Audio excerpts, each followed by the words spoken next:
ที่น้องฟังลาวฟังไทยก็ตามประเทศทุกคนเนาะเพิ่นจะงือสงานทุกคนตื่นนอนตัวนี้มันหยุดนำเลยทำงานมาได้กินข้าวทุกคนทุกคนจะบอกว่าหอบเที่ยงหรือว่ามันก็บ่เที่ยงเนาะ5:00 นเลยทุกคนก็คือว่าหอมแดงเลยทุกคนเนาะกินแล้วก็คือจะว่าแล้วบ่แล้วเพราะว่ามันค่ำแล้วทุกคนเนาะแกงเห็ดเพาะใส่หน่อไม้ทุกคนเฮ็ดของน้ำเนาะมันจะมากินทุกคนผักเฮามีอย่างไรผักเศษมะเขือเนาะปนกับมันนี่เลยเพื่อหยาทุกคนว่าระยะห่างเนาะฝากทุกคนเกิดอะไรก็แชร์กดติดตามอีกเด้อว่า3ของสร้างของยายเนาะ2ทาง Facebook ก็อย่าคอมเมนต์เนาะเพจก็อย่าเป็นเพจแล้วก็ YouTube ก็อย่าเฮาอยู่เพิ่นเนาะจะได้เข้ามาหาชมคลิปนำกันเด้อทุกคนเด้อมาติดตามหาชมไปนำกันเพิ่นเนาะมื้อนี้อยู่ในจุดนี้มื้อไหนจุดใดก็เปิ้นไว้นำกันเพิ่นเนาะจ้าบ่ว่าระยะห่างทุกคนเนาะตาตูตาโปก็สิรอทุกคนมากินกันเลยบ่ว่าระยะห่างเนาะมาเลยมาแซ่บๆนำกันทุกคนมาเด้อ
ไม่เล็บทุกคน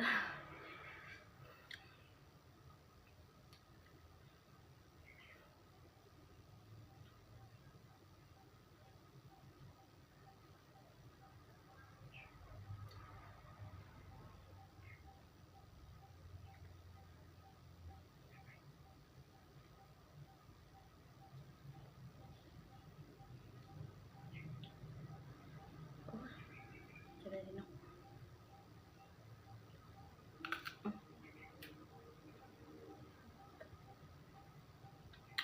บอนว่างผมกับนี่เลยทุกคนเลยสบายเนาะจะบ่าประสานภาษีทุกคนถ้าเป็นผิดพลาดก็ได้ขอโทษขออภัยทั้งทุกคนเนาะแบบเป็นคนเป็นคนง่ายๆแบบสบายนะบ่รู้ยังเนาะคนธรรมชาติมาค่ะ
คนไปบ่รู้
กัดแต่สิทุกคน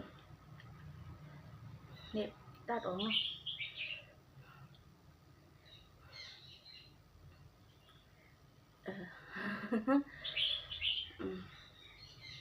โอ้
อย่างนั้นน่ะทุกคนบังเนาะหมักแล้ว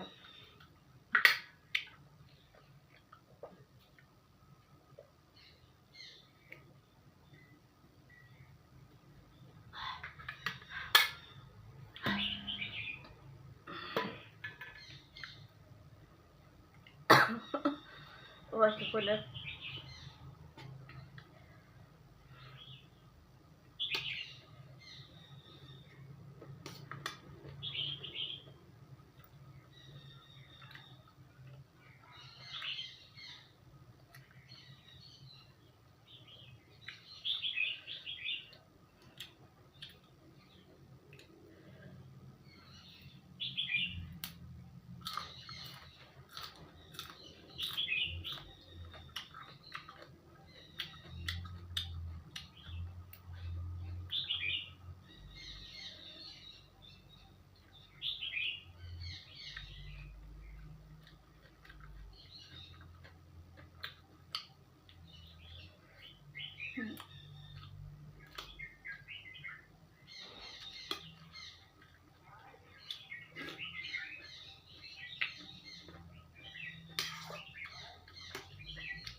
ปีนี้ช่องเธอน้องได้กินทุกคน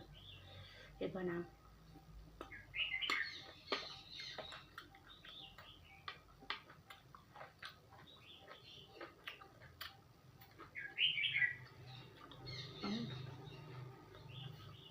แม่เขายิงแบบน้องเลยกินนะ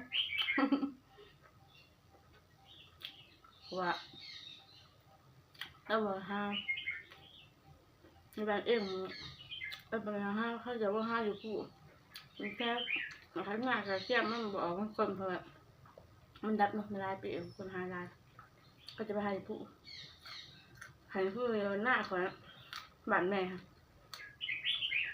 ออกเขาคนหน้าเขาเองเหรอใช่หน้าเนาะ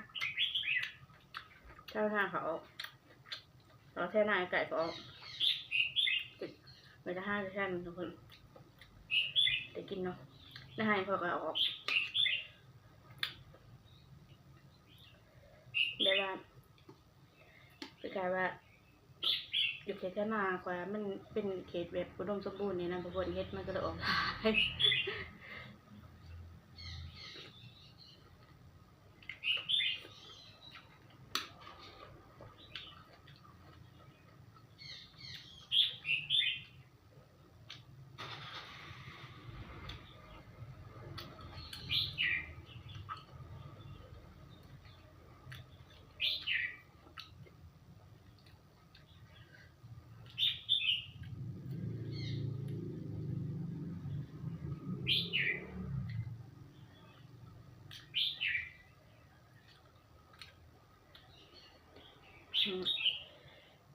หมดทุกคน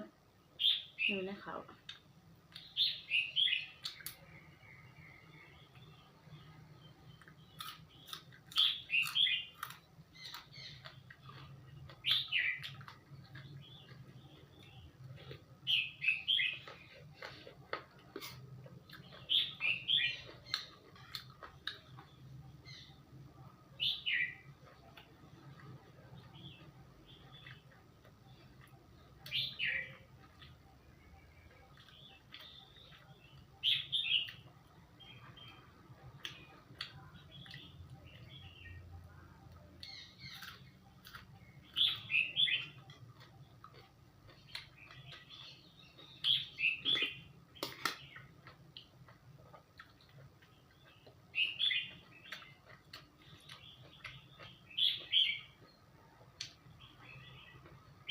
คือบ้านเขาแก้วมาปักกบเห็บปักแวนเนาะจะผสมกันทุกคนไปน้ำไล่พักยังอันนี้ชิบหายอยู่ใช่ทุกคนหน้ายังหมกมีเนาะ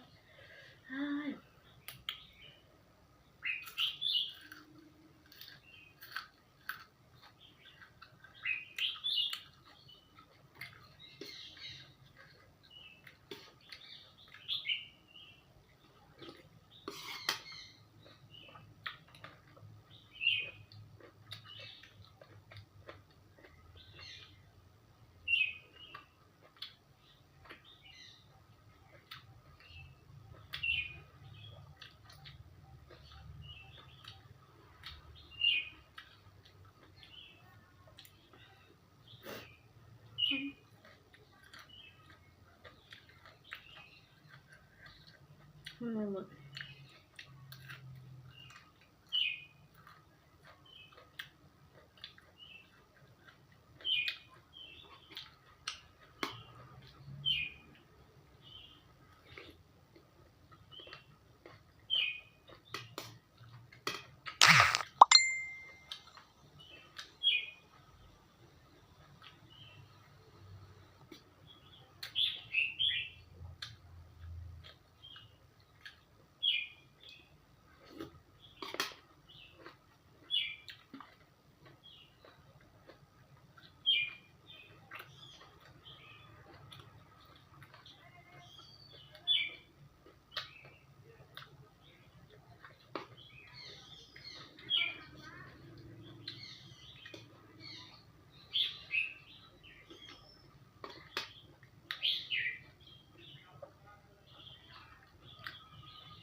หัวเขา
เพื่อนทุกคนนะ